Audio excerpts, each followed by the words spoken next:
I'm Ann Tobeck. I'm the CEO of the Workers' Circle, and Shalom Aleichem. Welcome to tonight's program featuring Irena Klepfisz and Julie Enszer. Today's Workers' Circle is a Jewish social justice organization that builds progressive Jewish identity through Yiddish language learning, cultural engagement, and collective social justice activism. All of our work is inspired by our rich and strong Yiddishkeit heritage. All of this includes our annual summer and now virtual winter trips to Yiddishland, our year-round Yiddish classes, and our expressions of Yiddish culture through schmoozes and cultural programs like this one. We're thrilled to be partnering tonight with YIVO, a fellow home for Yiddishists, and the keeper of our archives among so many other critical resources that document our history. It's now my pleasure to introduce Alex Weiser, the Director of Public Programs at the YIVO Institute for Jewish Research. Welcome, Alex. Hi, thanks so much for having us. And, we're really pleased to be working with Workers' Circle in this program. I just want to say a very brief word about YIVO. For those that don't know YIVO, we're a very special place for the celebration and contemplation of Jewish history and Jewish culture. As Anne mentioned, we have an incredible archive, including the Workers' Circle archive, and over 23 million pages of materials and documents and photographs and sheet music, posters, all sorts of things. And researchers around the world use these materials. And we also have a variety of public programs like this and classes. We have a ton of Yiddish education and exhibitions that bring to life that material. So we really couldn't be happier to be working with the Workers' Circle to celebrate Irena Klepfish's new book.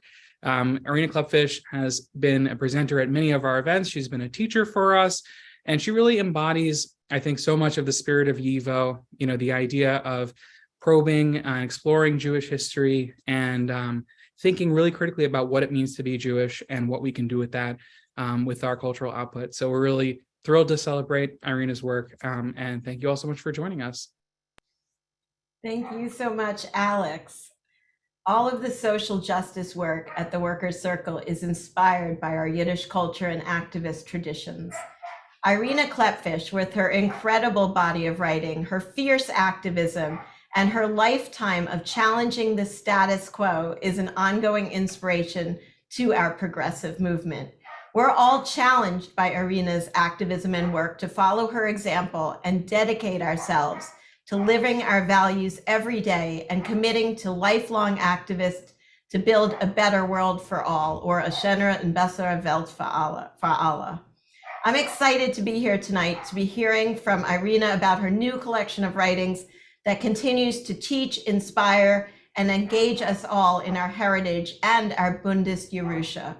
And now it's my pleasure to introduce Julie Enszer and Irena Klepfisz. Julie is a scholar, poet, and a prolific writer whose books include Outright, The Speeches That Shaped LGBTQ Literary Culture, and Fire-Rimmed Eden, Selected Poems by Lynn Lanadir. Julie edits and publishes Sinister Wisdom, a multicultural lesbian literary and art journal, and is a regular book reviewer for the Rumpus and Calyx. Her scholarly work has appeared in Southern Cultures, the Journal of Lesbian Studies, American Periodicals, WSK, and Frontiers. And now, Irena Klepfisz, who is a member of our Workers' Circle Board of Directors, recently retired after 22 years of teaching Jewish women's studies at Barnard College. She's the author of 4 books of poetry, including Periods of Stress, Keeper of Accounts, Different Enclosures, and A Few Words in the Mother Tongue. She's one of the foremost advocates of the Yiddish language, a co-editor of The Tribe of Dinah, a Jewish women's anthology. Irena's work has appeared in Geveb, Sinister Wisdom, Jewish Currents, Conditions, The Manhattan Review, The Village Voice, and so many more. And now it's my pleasure to turn over our Zoom stage to Irena and Julie. Thank you both. Thank you so much, Anne, for the lovely introduction. And thank you to Workers' Circle and YIVO for hosting this event. I'm so pleased to be here in community with Irena and everyone who has gathered this evening. It really is an extraordinary honor for me. This evening, we will proceed with a mix of Irena reading poems from her wonderful new book, Her Birth and Later Years, New and Collected Poems 1971 through 2021, just published by Wesleyan University Press, and signed copies are available for ordering from YIVO, and we will put the link for that in the chat. During our conversation, Irena and I will talk about politics, community, poetry, activism, and everything else that comes up in the interstices. Your questions and comments are welcome throughout the event. Please put comments in the chat and questions in the Q&A area. I'll be monitoring that, and we will address as many questions as possible before we wrap up by about 5 minutes or 10 minutes after the top of the hour. To begin, Irena, your life and this incredible new book intersect with some of the epic political and social transformations of the past 125 years. War, the rise and fall of fascism, the displacement of people and remaking of communal and individual lives as a result of war and fascism, a transformation in the role of women in Western societies, a new social order that integrates gay men, lesbians, bisexual, and transgender people, and continuing wars of nationalism and capitalism, and now catastrophic climate change. Your poems witness it all. They also convey a profound commitment to collectivist activism and collectivist action and collaboration, exposing what I see as a productive tension between the lyric I of poetry that appears solitary, but in your work is in contemplative communion with the natural world, with a vibrant we of communal formations, of collectivity and collaboration. But we agreed we'd begin this conversation in your reading on a very personal register with 2 poems about your father, Irena Klepfisz, one of the leaders of the Bund. I wonder if you'd begin for us by reading the poems POWs and About My Father. Okay, let me just say thank you before I begin to Julie and to Anne and to Alex and everyone connected with this program. I'm very, very delighted to be here. Okay, these first 2 poems about my father. The first one is called POWs, and I wrote it at the time that American POWs were being released by North Korea, and some of them had been there for many, many years. POWs. The POWs came home, some after 7 years, a long time to return to a wife suddenly reaching her menopause, a daughter menstruating every month. It's a hard lesson to understand, wrinkled thighs and sagging breasts. My father came home to me for the first time in 29 years, just last night in a dream. He was old and tired and so scarred, so very unlike the image I have of him. He pulled his hat down over his eyes, ashamed of his years, his shabbiness, and waited on the staircase, hoping I'd say, "Welcome home, Dad." He was 30, killed by a German machine gun defending the roof of a brush factory, and was declared a hero, awarded the highest medal a soldier could get awarded posthumously. I am now almost 32, should have borne him a grandson to carry his name. He came home a bit too early.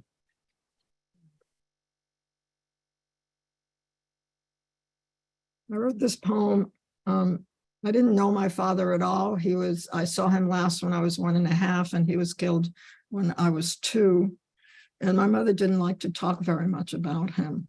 And so I knew very, very few things about him. And one of the things I wanted to do was to collect some of the things I knew. And this was written also not that far from that other poem in terms of time. And this is called About My Father, and it lists all the things I knew about him. About my father, he became a teetotaler out of his socialist convictions. During the war, he began to drink again. He was casual. He kept his tie in his pocket till the last minute before oral exams. He left me on the street to be picked up by the nuns from the orphanage. He watched me from a distant doorway. Once he refused to hit me. He told my mother his hand was too large. He wrote to his aunt that he hoped the baby would be a boy. When he was a student, Jews were not permitted to sit in the front rows of lecture halls. He made it a point to stand through the lectures. Ultimately, Jews were allowed to sit. He was a discus thrower. According to some, he got along with everyone, Jews, Goyim, children. He was caught a couple of times by the Germans. They thought he was a Polish smuggler. Once he was put on a train for Treblinka. He jumped, was shot at and wounded, but he got back to Warsaw alive. He believed in resistance. They're so beautiful. Irena, would you start out by telling us a little bit more about your father's belief in resistance? Well, I can't really talk about it very specifically about him, since I really didn't know him and never conversed with him, but I certainly conversed with friends of his, and I grew up among people who knew him and who had grown up with him in the Jewish Labor Bund. My father was very active. He was a sportsman, apparently, and he was very active in Morgenstern, which was the Jewish Labor Bund's sports organization. Like I said in the poem, he was a discus thrower. He was very athletic. And I think the Bund was a socialist Jewish organization that believed in an international, in those days, brotherhood, I guess you would say. You'd use the term brotherhood. And but it was also a self-defense organization. I mean, it always believed in challenging anti-Semitism, which was rampant in between the wars in Poland. And so I think that issue of fighting back, whether that meant physically or spiritually, the Bund was very critical. I mean, the Bund was an organization that didn't just want to, let's say, protect the wages or the circumstances of workers in factories, but they also were very concerned with general life. They thought schools were important, hospitals were important, and it addressed all the needs, basically, of working class and poor Jews. So I think the way you resist, I think, was always varied in the way I learned about the Bund. It wasn't simply about just either, facing anti-Semitism, and in some cases it was physical because there were attacks, but also culturally and spiritually. So I think that those beliefs and ideals were obviously present when the ghetto was created, and not just in that ghetto, but in all the ghettos, and different kinds of resistance occurred. And I was sort of raised with that's what you do when you see that something is needed, you organize and you change it. Mm-hmm. And how did that play out in your life in the United States in the 50s, 60s, and 70s? Well, it didn't really become active for me. I mean, I think I absorbed it, but I was not politically active until I came out.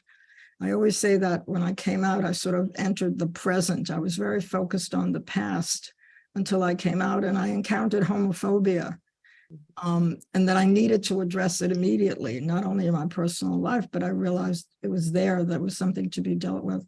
And one of the things that I found sort of paralleled, I really feel that the parts of the movement that I participated in the 70s and the 80s and the early 90s was in many ways like the movement that my parents were involved in interwar Poland, in that it saw needs and it addressed them. And it was about fighting homophobia, but it was also about establishing gay and lesbian institutions. It was also about addressing the needs of gays and lesbians. For lesbians, for example, the when the issue of alcoholism and came up, we decided that we shouldn't have alcohol at certain events. When HIV happened, you had ACT UP. People began to address immediate needs. And there was an excitement about the organizing of that, of establishing institutions, of establishing places like the Lesbian Herstory Archives, for example, or establishing Sinister Wisdom, and then conditions followed after that. I mean, there were tons of institutions, and it made me feel, in a way, the excitement that I often feel when I read about what the Bund was doing in the 20s and 30s in Poland between the war. So it's not the same movement, but it parallels it in a certain way. Mm-hmm. Mm-hmm. So in some ways it was that type of activism was this connection to your father, even as you acknowledge certain. So I think being just active, I think was really important. I mean, it wasn't, I mean, and also, I mean, we did in the movement, we did exactly what I was kind of taught from a very young age, is you look to the margin, you look to who is not being represented, who doesn't have a voice, who should you give your voice to, who is being ignored, and that was not very different from what the Bund was doing in terms of addressing the poorest of the poor. We did that also. We did that not just about, sexual identities, but we did it about class, we did it about race.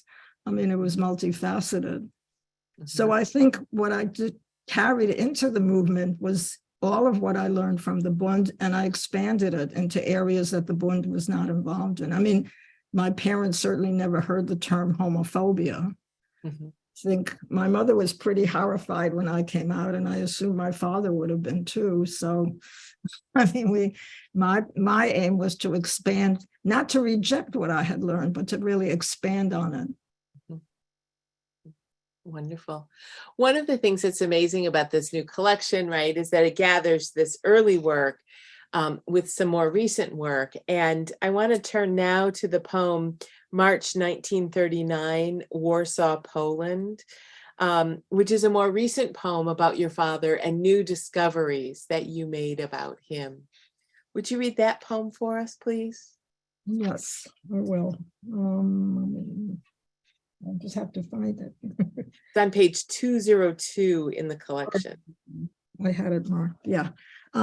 Yeah, I mean, as I said before, I didn't know very much about my father. And I also have to say, I wrote, as I grew older, I wrote less and less about the Holocaust, except that when I thought it was important to talk about it politically, but in terms of my own poetry. But, certain things keep coming back to you, and so you have to sort of address them. And in 2015, I found out that a file on my father still existed in the Warsaw Polytechnic, where he studied engineering, which is, like, when you think about it, just incredible, because Warsaw was horribly bombed out during the First World War, and the Polytechnic lost a lot of its materials, but it happened that my father's file was intact. And I found his birth certificate, and I found transcripts, and I also found 4 handwritten notes which he was requesting for financial aid. And the last note was dated March 27th, 1939. So if people remember their history, Poland was invaded on September 1st, 1939. So this was like 5 months before the invasion. So this is the poem I wrote about finding that note, which was all written in Polish. March 1939, Warsaw, Poland. I understand nothing but the date, March 27th, 1939. I want to whisper, grab everyone and run to the nearest port, the nearest border. But he is worried about tuition.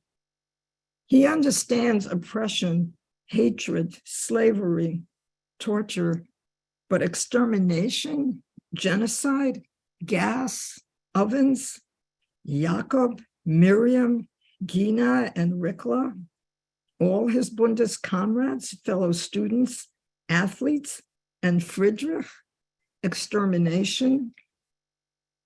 I press, forget the silverware, babchas lace, forget the books, the photo albums, the anniversary brooch, forget the diplomas, Jacob's, Miriam's, Gina's, yours, Mayus's drawings. Just tell Rushka to hurry to get her mother. No time for goodbyes to Guta, Krisha, Mayus, but take the papers, money in the desk.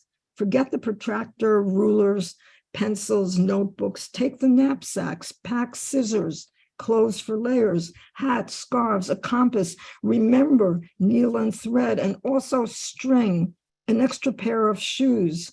Talk calmly, but hurry the old ones. Go, run, don't look back, just go, go. Michal, don't try to be a hero.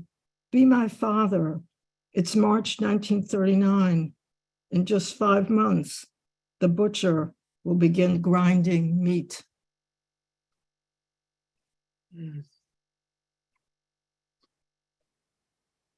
That last stanza is so haunting.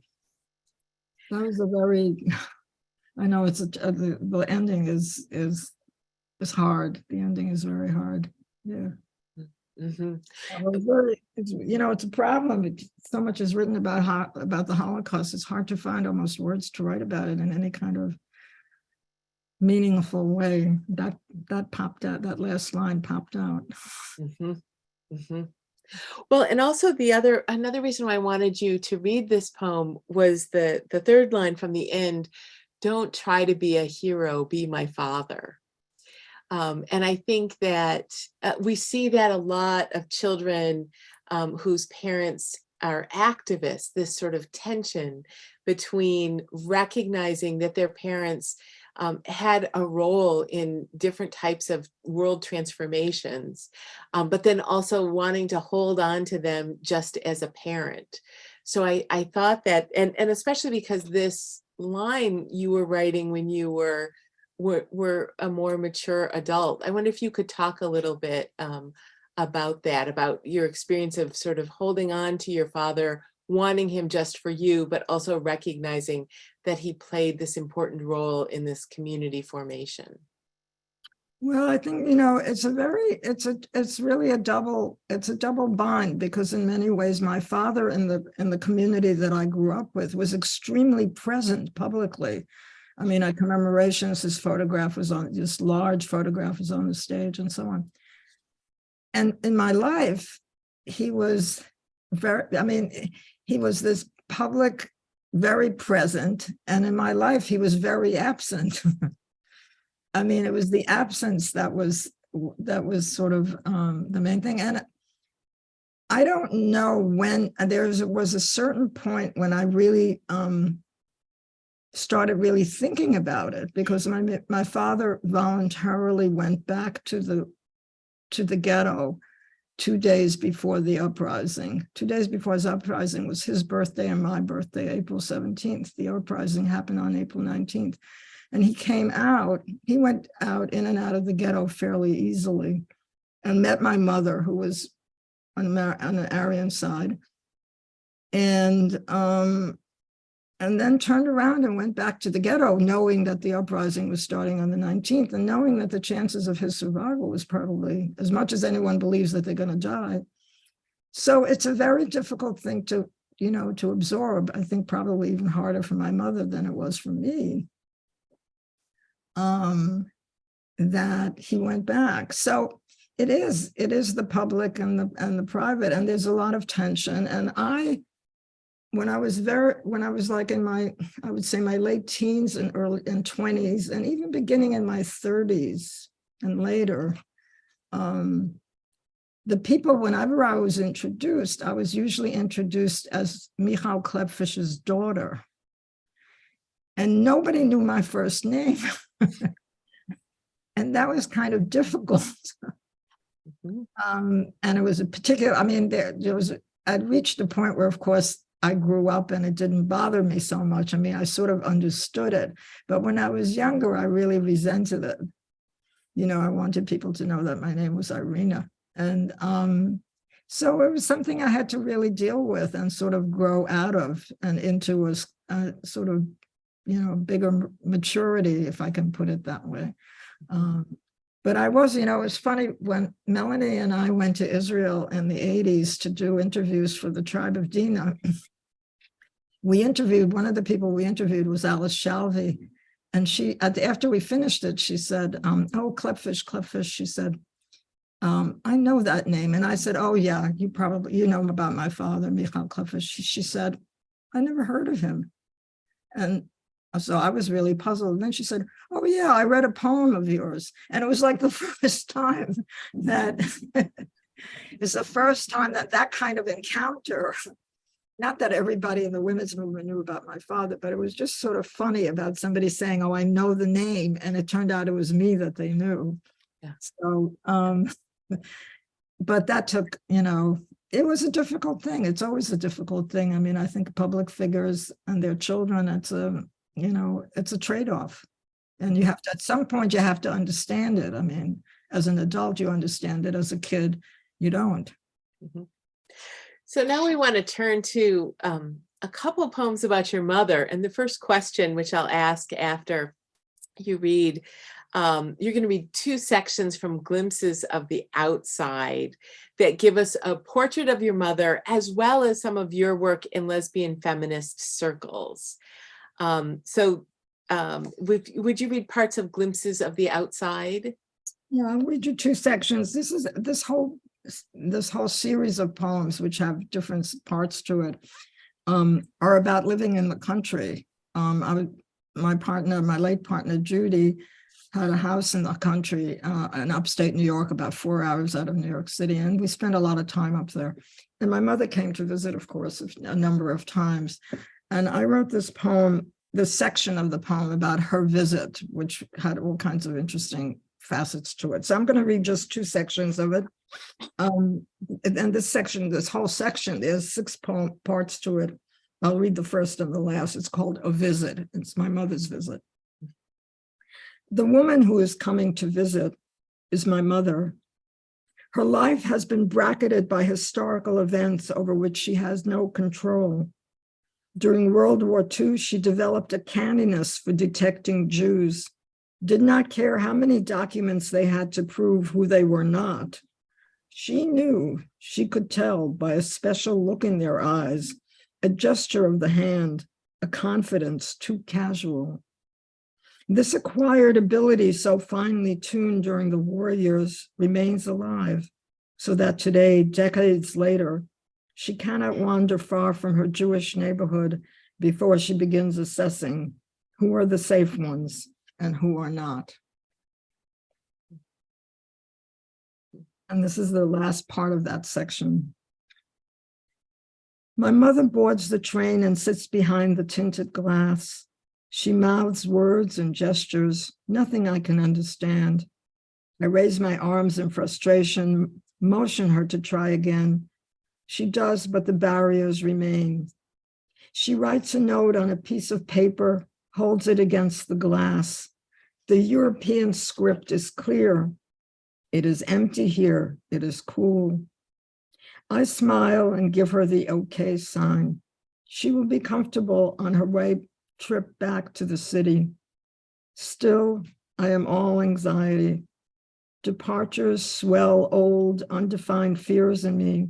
The fear of permanent separations, old, long forgotten departures, which remain active in me like instinct. The fear of being lost and never found, of losing all trace of connections severed, the thread broken. When after 2 years she came to get me from the orphanage, I cried when I caught sight of her and raised my arms to her. I was barely 3, but I had not forgotten.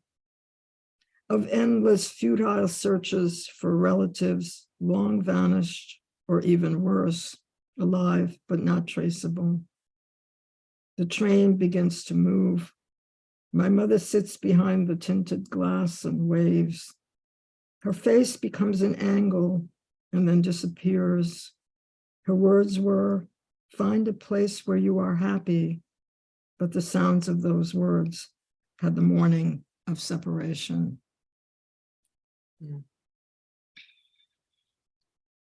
So one of our first questions in from Eileen Kroll Eileen says, I worked for your mom at the JDC. What can you share about her? So I wanted to just invite you to share a little bit about your mom. Well, my mother was kind of really remarkable. She came from a very poor, my father was from a middle-class background, but my mother was from a really poor working class background. And she started working when she was 12 before the war. And she survived the war by passing. She went to Polish, she fell in love when she was young with Polish literature and the Polish language, and her Polish was impeccable. And after the war, and that partly helped her in terms of her survival. After the war, we were in Sweden and she sewed. She had sewed in Poland when she first started working, and then she sewed at home. But she had an opportunity when she came to work on the first multilingual Holocaust bibliography that was started at YIVO. And she got trained basically as an archivist at YIVO with that job. And then eventually she went on to the JDC, the Joint Distribution Committee, where I think she was for over 20 years, at least 25 years. And she worked as their head archivist and actually set up their whole archives. So, you know, my mother had very different, in one of my poems, I talk about her names. You know, she was born Shoshana. She was then in Polish, she was Ruszka. My father called her Mała because he was over 6 feet and she was under 5 feet. So he called her Mała. Then she became Mama Lodja was her name during the war. That was her Aryan name. Then she became Mama Law because one of the children couldn't say Lodja, so she was Mama Law. And then she came to the United States and she became Rose. And I ended up calling her Mama She. So she reincarnated and reinvented herself a number of times. It was, I think, quite remarkable, quite remarkable. Yeah, wow. And you have her words here in this poem, find a place where you are happy. Was that place the lesbian feminist community that you came out into and that you helped to create? I think the lesbian feminist community was finally the first place where I felt really almost, I don't know that anybody ever feels completely comfortable, but almost completely comfortable since my time in Sweden. When we lived in Sweden, we lived in a communal house, and I had a lot of attention from a lot of people. And it was very traumatic for me to move to the United States. It was, that immigration was just painful. And I sort of always, I think unconsciously, I always wanted to go back to that communal idea of being totally accepted. And when I came out, I felt in some ways, as I think most people when they first come out, feel liberated. First of all, you've discovered who you are. You feel really great about it. It's very exuberant. And it was great to find, you know, I suddenly found myself in opposition to sort of the straight world that I had been working in and socializing in. Suddenly I was kind of alien, and there was that sense, I think, of a community. Of course, it never completely lasts. I mean, because people break up, there's conflicts and tensions, but it is a community that I think allowed me to be different things. I mean, I could be a Jew, even though there was maybe problems. I could be gay, I could be a writer, I could be whatever. And it was very, I think, incredibly important to me to sort of, it helped me, I think, in an enormous way to sort of settle down. And this occurred for me very late. I mean, I came out when I was 33. And I think I was in a state of total discomfort for those first 33 years. And very, very happy when I finally found community that allowed me a kind of freedom that I hadn't experienced before. That's great. Before we leave these poems about your parents, Camila Rena writes, I am also a queer Jew born in Poland. and my parents both attended the Warsaw Polytechnic. It's great to hear you speaking of Jewish history and social community structures in pre-war Poland. Thank you so much. My first language is Polish, though much more recently I've been learning to speak Yiddish. I love that you use Yiddish in your poetry, and someone else is asking, we do conclude with a poem that commingles English and Yiddish. But Camille Arena's question is, I'm curious if you still speak Polish. Oh, well, the truth is that Polish was my mama Lashon. It was my mother tongue. I mean, I only spoke Polish with my mother until my late teens. Even if, I learned, obviously, I spoke Polish during the war when I was going to speak. I mean, I was in a Polish orphanage to begin with, and then we were passing. So, of course, I was speaking. But my mother grew up speaking Yiddish in her household, but she went to Polish schools. And she just continued speaking to me in Polish in Poland. And then when we went to Sweden, and then when we came here, though as soon as we came here, she also sent me to Yiddish shulas. But I continued speaking to her in Polish always. And it's sort of, I have a kind of affection for Polish because I associate it with my mother. And it was interesting to me because my mother had dementia at the end of her life. And she didn't always physically recognize me. She always recognized my voice on the phone. But when I walked in, she saw this old woman and, who the hell is this? She expected me to be 7 years old or something. But the second I started speaking Polish, she recognized me. It was really interesting that she recognized, when I was speaking English, she was still not sure who I was. But when I started speaking to her in Polish, so my Polish is very limited. People tell me I have a very good accent. So when they hear me speak, they think it's better than it actually is. But I don't, I was watching a Polish series the other night on mystery. They talk so fast, I can't follow it. The vocabulary is too big, but I'm still attached to my Polish, and I have a couple of Polish friends that we try to speak for 5 minutes in Polish with every conversation. That's great. That's great. Now I want to turn to what I think is just such a gem in this collection, another favorite poem of mine from you, which is called 67 Remembered.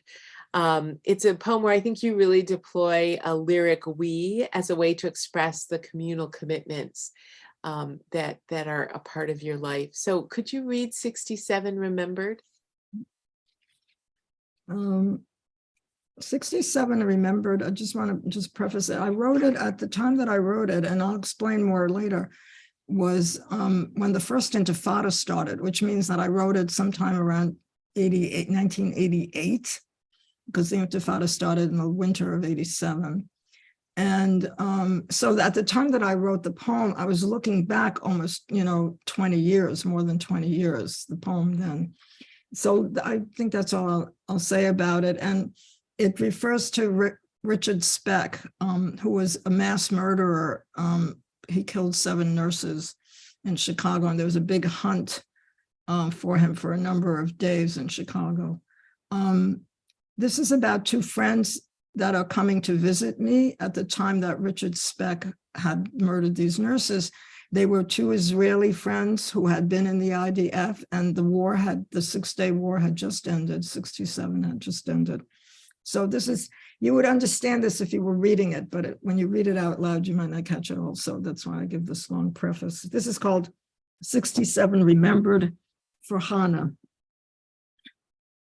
In 67, you visited with your sister, sorry, let me start again. In 67, you visited with your sister.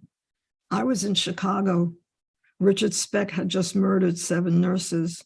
We were scared. The war was only a few days over, and everyone said how well you and Gita looked. Who would have thought you'd just come from a war-torn country, dressed chic in late 60s fashion, smiling, easy, relaxed, confident the worst was over.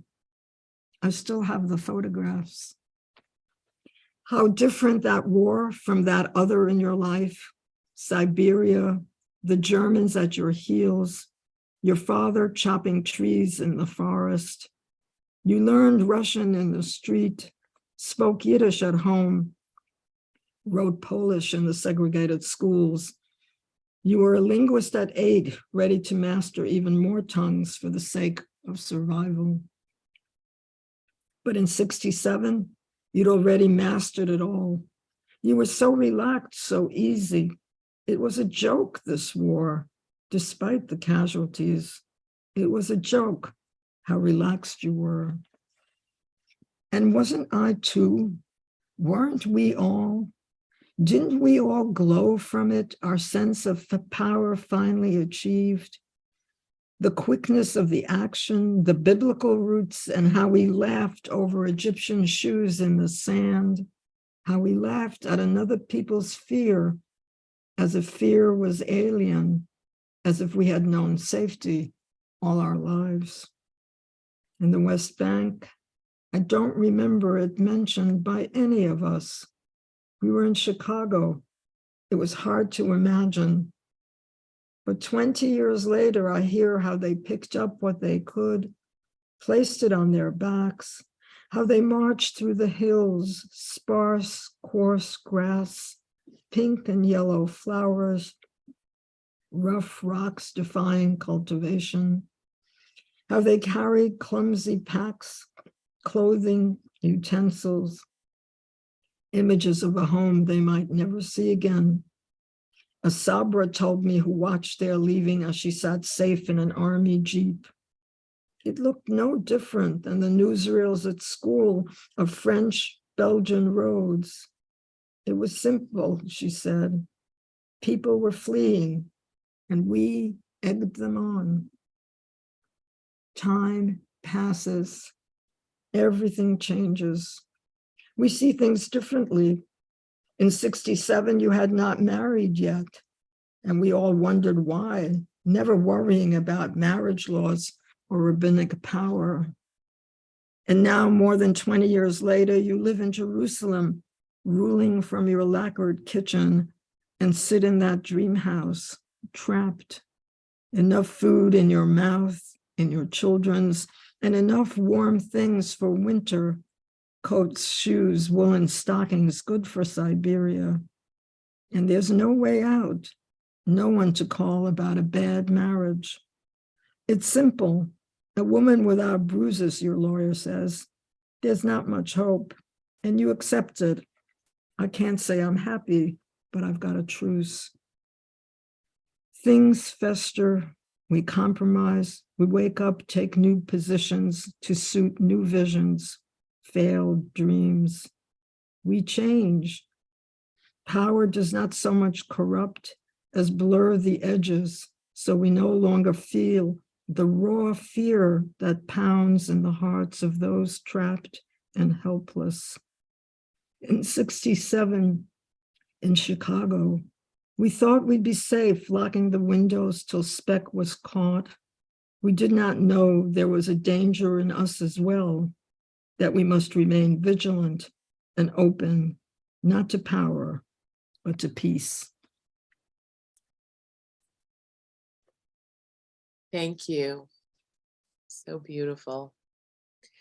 Will you talk a bit about your political activism and the work you've done and how that has informed some of these poems? Well, this particular poem was, I was starting in the late 80s, I became sort of very involved with women in peace, specifically working on trying to deal with the situation with Jews and Palestinians. And of course, the Intifada was a really important breaking point at that time. And one of the things I think that I started thinking about was that, as activists, we sort of look and wonder how to get people to change their mind. We want to influence people. And one of the things I thought about was that was an important thing to remember, that people do change, and that I myself had changed.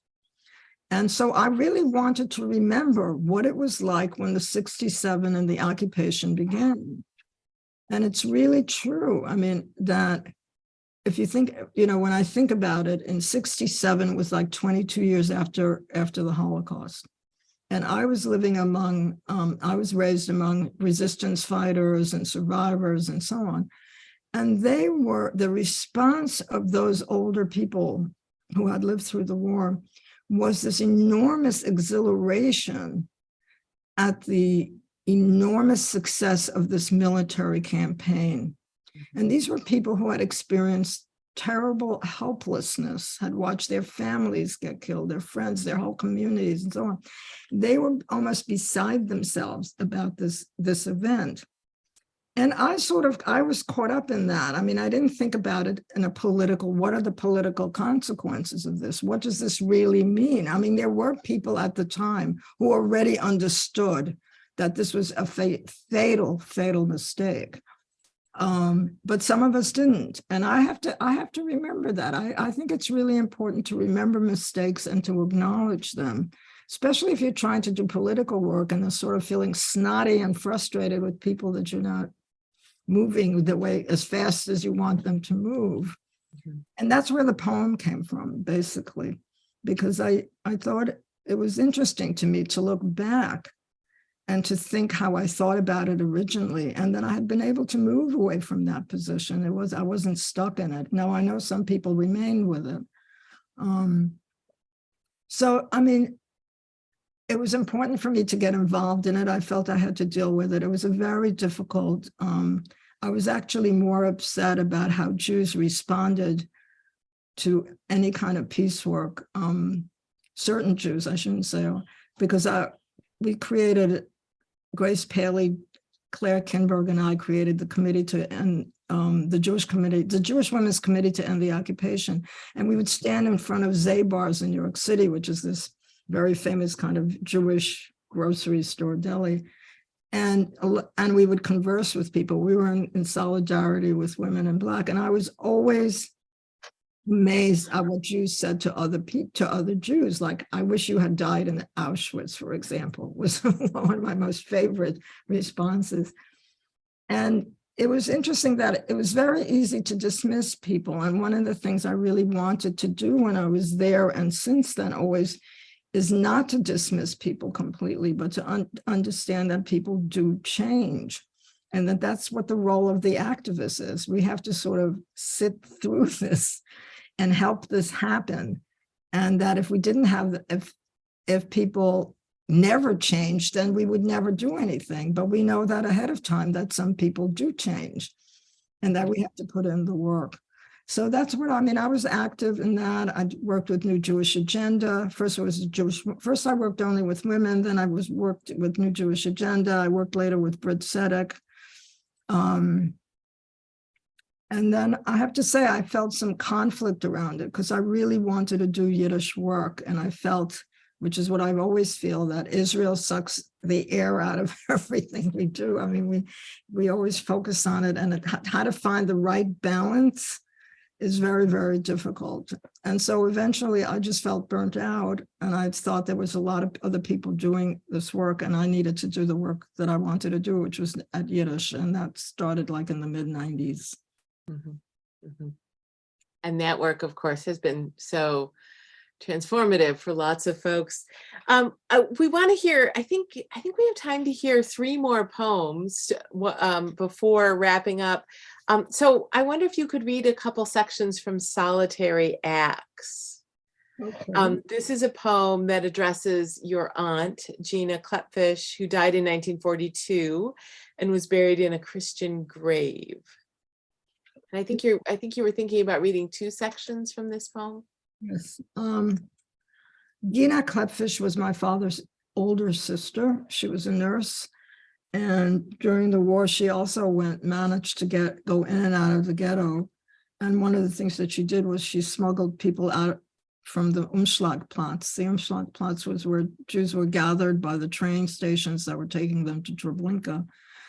And she rescued a number of people by either because her nurse uniform or whatever, she was able to do it. She could not do it for her parents. She wanted to rescue her parents, my grandparents, and she was unable to do it. And they were murdered in Treblinka. And she took care of me when my mother was ill. And I was like, maybe for a few months, I was just probably a year old or something. So I have no memory of her. I have reasons to suspect she might have been a dyke, but can't totally support that. She died on the Aryan side. She had an ulcer and she insisted on having surgery. She was functioning under an Aryan name, and she died because of the surgery. But she still was alert after her surgery, and they brought a priest to give her the last communion, and she confessed that she was a Jew and that she didn't want him. And this was a really not such a great thing to do, because once they knew who she was connected to or whatever, it was a problem. In any case, she was buried by her under her Aryan name in a Catholic cemetery outside of the ghetto. After the war, my mother had the stone changed with Gina's real name on it. There's a whole story. Her grave has now disappeared. It was the only grave for my family, but it's disappeared. But anyway, I thought this poem was dedicated to her. I've spent a lot of time thinking about her, really regretting that I never got to really know her. So this is the end of the poem of the Solitary Acts. Gina, I must tell you, today I felt hopeful as I knelt close to the earth and turned it inch by inch, sifting the soil, clearing the way for roots of vegetables. I felt so hopeful, Gina, that with repeated years and efforts, the monotony of daily motion, of bending, and someday the earth would be uncluttered, the debris cleared. There is, I know, no reason for such hope, for nothing destroyed is ever made up or restored to us. In the earth are buried histories irretrievable. Yet what philosophy can justify any of our emotions? Like the watercolors from Buchenwald, if you can imagine, the stench from the chimneys, just the sounds of the place. And yet someone felt a need to paint and did. So do not ask me to explain why I draw meaning and strength from these common gestures, why today my hope is unwavering, solid, as if I'd never lost it or never would again, as if those dying, angry or stunned at the stupidity of it could be revived, as if their mortal wounds could heal, as if their hunger could be outlived, as if they were not dying strangers to others, strangers to themselves. I need to hope and do. I have been a dreamer, dreaming of a perfect garden, of a family tree whose branches spread through centuries, of an orderly cemetery with no gravestones missing. Tonight, as the sun sets and I turn towards evening, I have no such dreams. Like the woman who refused to trace the ancient constellations upon a clear and crowded sky, because finding the stars, recording each in its place, the faint and the brilliant, was enough. I too, Gina, have discarded all patterns and blueprints. This night, I want only to sleep, a dark, rich, dreamless sleep, to shelter in me what is left, to strengthen myself for what is needed.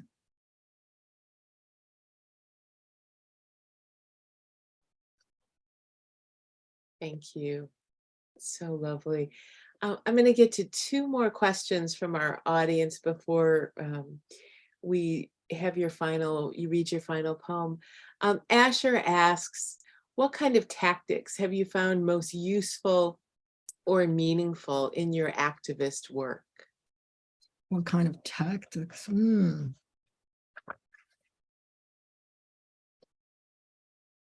I don't, I can't, I'm sort of caught flat-footed at this one. I mean, I think I don't know, there's different kinds of tactics. I mean, there's group tactics, there's individual tactics. I mean, we work on different levels. So it's a very, very broad question. Whether you're talking about the tactics of an organization or whether you're talking about a dinner party where you're talking and trying to convince people. I mean, so I don't really, I'm not even going to try. I appreciate the question. I'm going to think about it, but I'm totally unprepared to answer it. Well, and I think you spoke before that last poem really about, I think in some ways your poems are tactics, and so many people are talking about the comfort that they find in this reading.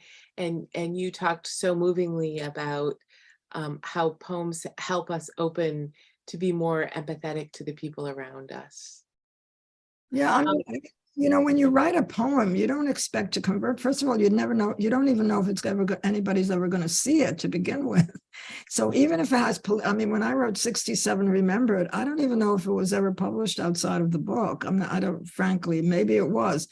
But I mean, there could be like a year's time between you writing of a poem and then anybody else seeing it, even though it might be political and it is part of your sort of political expression, if I can use that term.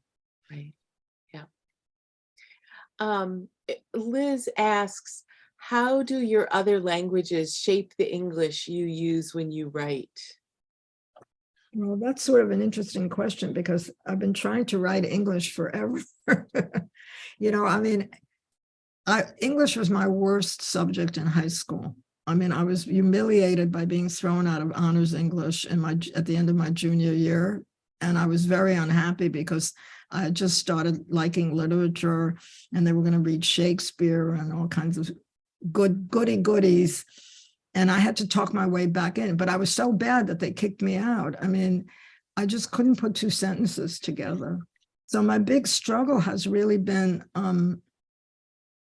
to master the English sentence. I mean, and in prose. And I turned to poetry because I ignorantly or stupidly thought that if you write poetry, nobody can tell you it's wrong. You can do whatever you want. You don't have to understand grammar, that kind of thing. And prose was just a horror for me. Mm-hmm. And just really, really difficult. I agonized over prose. And I had, I got grammatical corrections in college and in graduate school for my essays. So I don't know whether any language influenced that. I think it was just the trauma of coming here and I didn't really want to be here and I really didn't want to learn English. I do sometimes write English sentences that sound very Yiddish because of Yiddish structures. I'm never quite confident about where the adverb really begins or where to put it. So I put it in 3 different places in the same sentence and I don't know which one I should use. So I still have that's sort of a leftover. So it hasn't, I think I'm much more comfortable now than I've ever been about prose. I mean, but that's taken like the last 30 years for it to happen. And Lisa Detmer asked, on a completely different note, will you be writing a memoir? I would love to read it. Well, when you get to be my age, you prioritize what you work on. So I don't know. I know people ask me, I don't know. I have a lot of projects that I think about.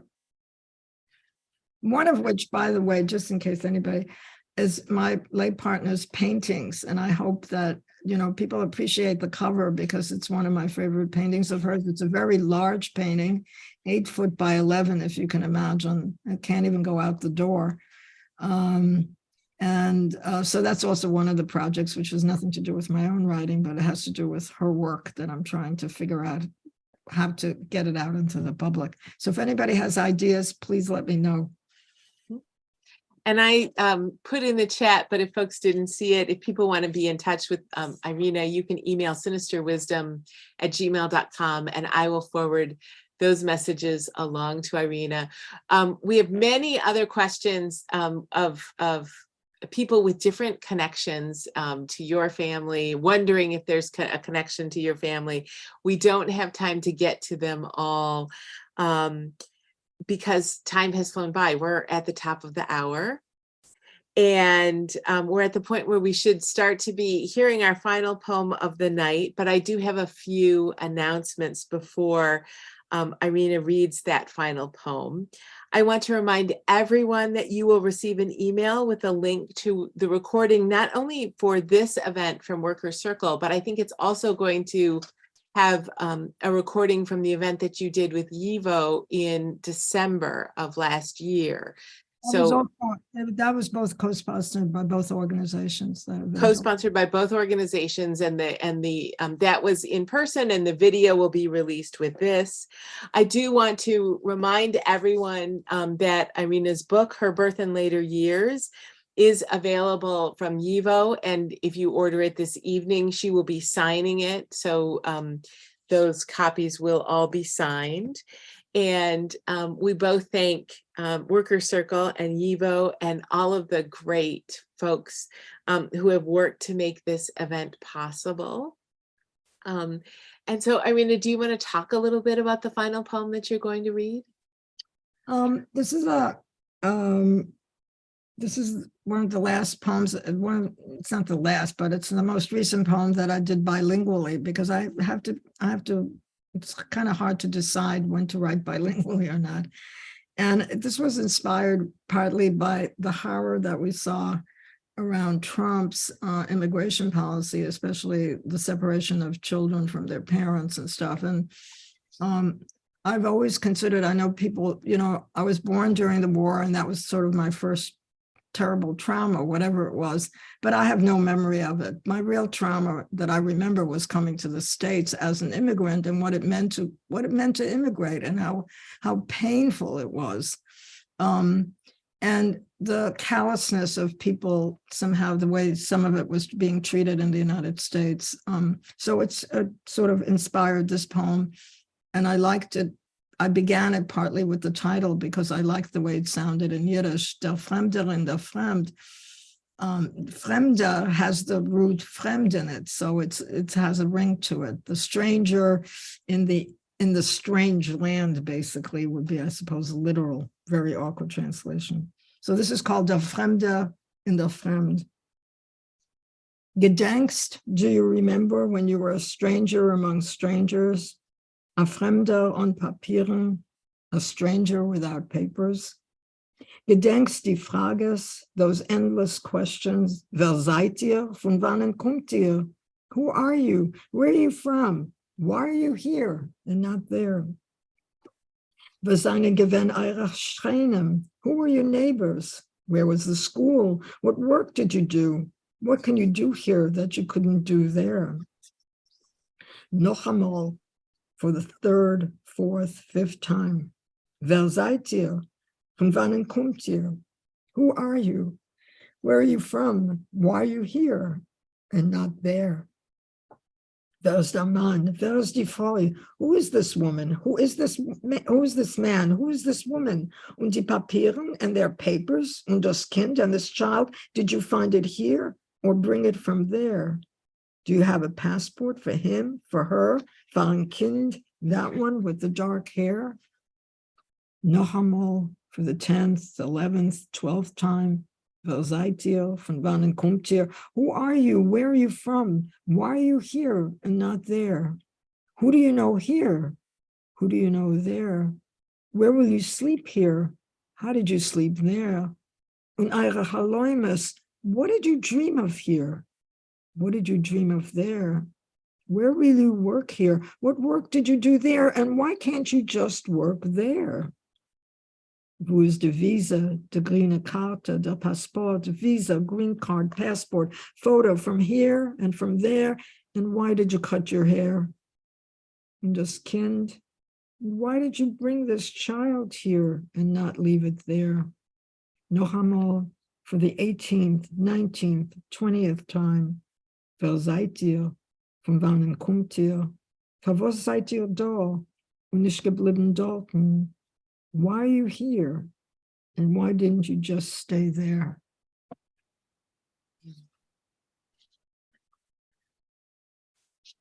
Thank you so much, Irena. Thank you to Workers Circle and YIVO, and thank you to everyone in the audience for joining us this evening. It was really wonderful. And thank you for everybody who worked on this. It's been a pleasure.